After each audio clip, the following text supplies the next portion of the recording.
Né? Por que será ele e não outro? Bom, aí os esquemas aqui em São Paulo é um negócio, né? Então você tem todo aquele esquema de Kassab, os... E por que o Bolsonaro escolheu ele para apoiar? Não, Valdemar escolheu ele. Ah, tá. O Nunes é um acordo do Valdemar, do PL, né? Assim, é cargo, não sei o quê. Então é acordo político dos caras. E o Bolsonaro, como ele é muito provavelmente o político mais covarde que a gente já viu na política brasileira, assim, de uma covardia absoluta. Na prática, não na retórica. Exatamente. A retórica é do valente. Exatamente. E muita gente acredita que é o valente, que enfrentou o sistema, etc. O que faz ele ainda mais covarde, porque ele fala uma coisa e aí ele vira as costas e faz outra coisa. Então, assim, talvez seja hoje o político mais covarde da história da política brasileira e curiosamente, parte do público dele meio que percebeu isso agora, né? Então você via muita gente que estava optando por não apoiar o Nunes, porque é um absurdo um bolsonarista dizer que ia apoiar o Nunes, e só por causa do Bolsonaro que nos principais momentos em que esse público que ficou na porta de quartel, que foi preso por causa dele, né? Agora ele falando pro pessoal, não, vou apoiar aqui o Nunes aqui, porque ele tá com a gente, tá ok? Assim, cara, peraí, mas quem é o Nunes o quê? Como assim, né? Eu tenho que apoiar esse cara. O pessoal esperava o Salles até, né? Eu estava esperando qualquer coisa, né? Tanto é qualquer coisa que qualquer coisa apareceu. Pablo Marçal é qualquer coisa que apareceu. A coisa mais improvável e bizarra foi a que apareceu. Então, assim, o coach, assim que coisa mais... Né? De repente aparece quem? De repente apareceu ex-coach, fala assim, agora sou eu. E as pessoas não me esperaram 2 minutos pra falar, então é você. Né? Quantas vezes a gente não viu por aí? Como carente de herói, de salvador da pátria, né? Porque assim, eu escrevi um artigo em agosto, o primeiro artigo que eu falei sobre Pablo Marçal, o título do artigo é Pablo Marçal e Bolsonaro. Porque é aquilo que o Felipe falou, assim, ele reproduziu... mais ou menos, ele produziu a mesma sensação que o Bolsonaro produziu em 2018, né? Só que agora ele tinha um outro trunfo, que era assim, ele é o Bolsonaro corajoso. Porque o Bolsonaro ele é o outsider verdadeiro, né? Exatamente. Ele não vem de dentro da política. O Bolsonaro estava lá na Câmara dos Deputados há 28 anos. Todo bolsonarista sabe que o Bolsonaro se acovardou lá em 2019. Então, assim, e que de 2019 para frente ele não tinha mais o governo na mão dele. Todo, assim, eu acho que não tem nenhum bolsonarista que não saiba disso. Eles fingem que não sabem e tal. Empurra pra debaixo do tapete. Assim, aquele abraço no Toffoli, que foi em 2019, aquilo ali, pronto. Eu vou resumir aí essa história. Selou o fim do governo, aquilo ali. Então, assim, não é mais você. Aquele africano que apareceu no meio da pandemia lá no cercadinho. Não, era ele mesmo. Porque não era retórica, né? Não, apareceu lá um africano no cercadinho. Bolsonaro, você não é presidente mais. No meio da pandemia, aquele cara tava falando a verdade, né? Porque não era mesmo o presidente mais. Então ele fez de tudo, depois se ajeitou lá pra manter a família dele fora da cadeia. Exatamente. É isso, pegaram o fulano dentro da casa do advogado. O cara tava escondido lá na casa. Nossa, tava lá. Ainda mais emblemático, né? Que é o mesmo lugar do sítio do Lula. Então assim, tava tudo Baia é o lugar. Tava tudo muito escancarado e eles fingindo que não estavam vendo nada. O sítio que foi atribuído ao Lula, né? Você não pode falar que é o sítio, embora ele tenha ido pelo menos 111 vezes documentalmente verificadas e até os pedalinhos do lago tivessem os nomes dos netos, né? Como eu identifiquei na ocasião, porque veio uma câmera aérea de TV. E eu acabei publicando na minha coluna. Tinha os nomes dos netos dele. Então tava tudo lá, tava tudo muito evidente de que assim, eles não tinham mais aquele Bolsonaro com o qual eles sonharam. Já não tinha mais, né? Assim, acabou a eleição, o sujeito se mandou. Que coisa mais covarde do que essa? O pessoal olhando assim, vendo na televisão o avião indo embora assim. O cara foi lá para os Estados Unidos ficar comendo salsicha lá e ficava lá, tô aqui no mercado, aqui comendo cachorro quente, aqui tá ok. E o pessoal na porta do quartel.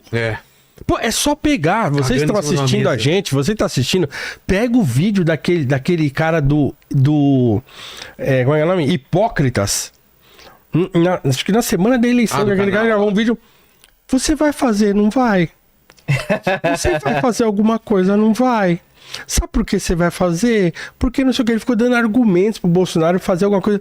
você não vai se acovardar, não vai. E o Bolsonaro já tava em outra, entendeu? E o fulano tava chorando. E aquele Bibi fugiu. Grande interpretação de Paulo Cruz. Não, ele ficou assim, você vai, não vai?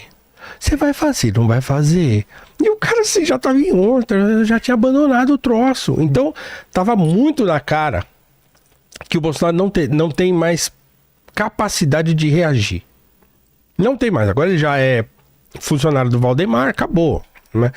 E o Valdemar selou o destino do bolsonarismo quando subiu lá no caminhão da manifestação aqui em São Paulo e falou assim: vocês fizeram o PL o maior partido do Brasil. E o pessoal...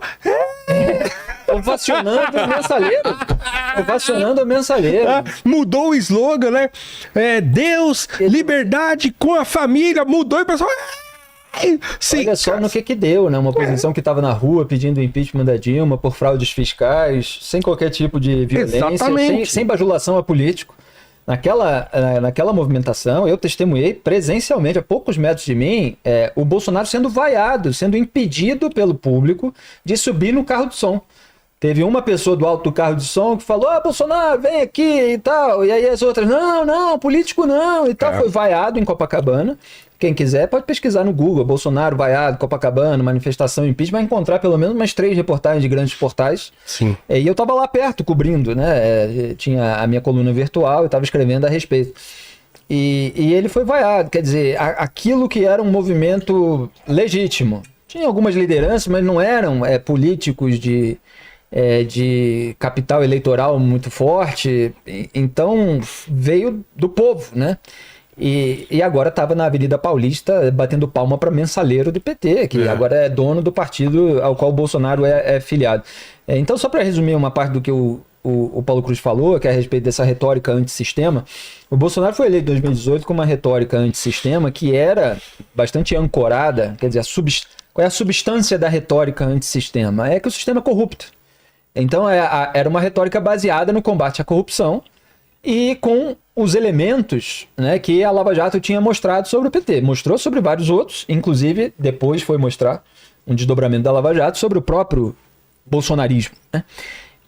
Então, ele usou essa retórica para chegar ao poder, obviamente somando aí com bandeiras de direita, que, como eu disse, havia uma demanda reprimida na sociedade, o Ibope, o Datafolha já mostravam há anos que eram posições majoritárias contra drogas, contra aborto, etc.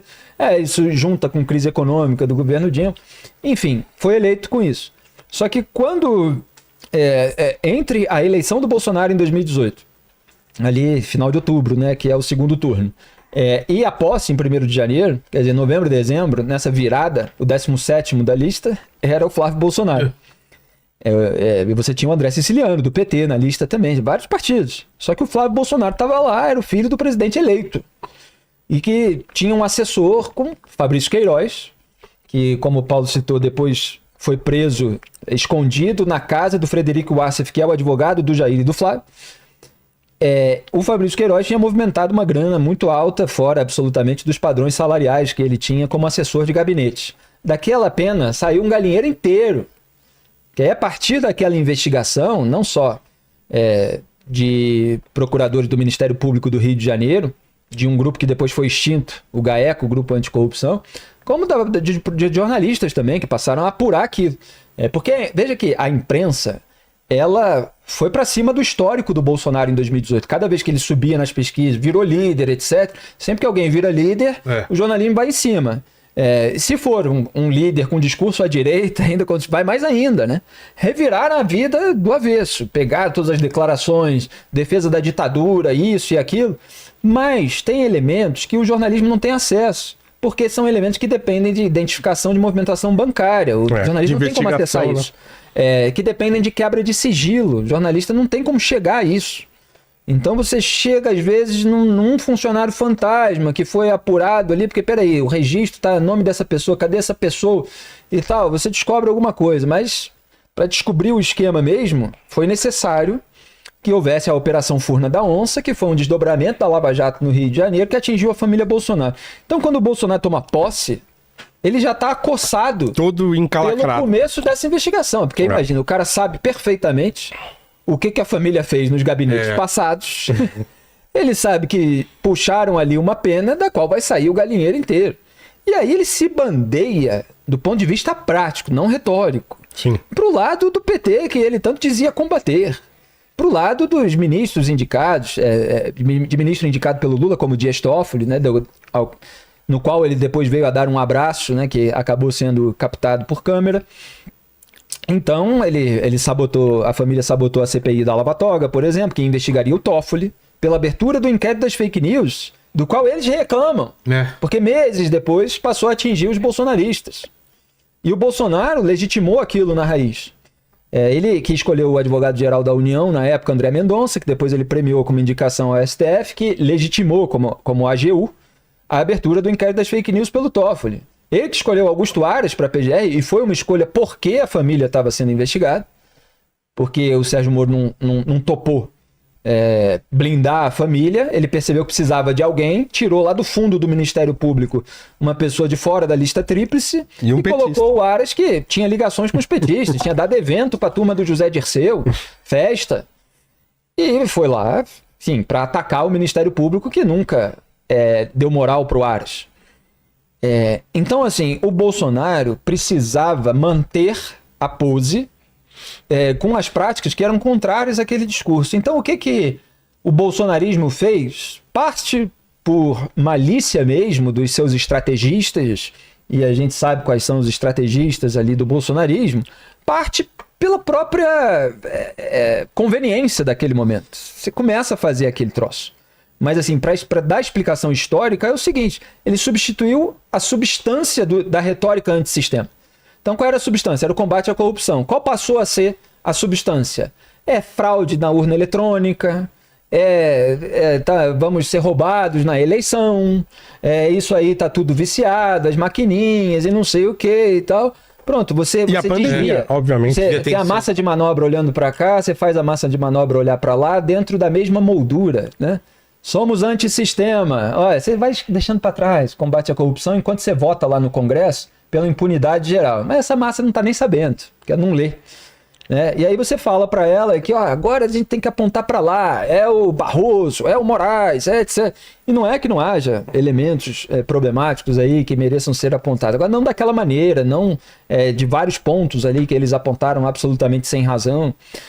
Imagina... até chegar ao ápice do ridículo, para completar esse resumo, né? Que foi a ação do PL do Valdemar. O Valdemar ali fazendo onda, ele obviamente sabe que não tem... aquilo não tinha acontecido, né? De o Bolsonaro ter sido roubado nas urnas eletrônicas no segundo turno. O ridículo é que o PL foi o partido que mais fez deputados federais com as urnas eletrônicas. Elegeu 99 deputados federais em 2022. Me parece que tinha tinha outro segundo turno, né? Eleição de governador também, etc. Tinha candidato no segundo turno, etc.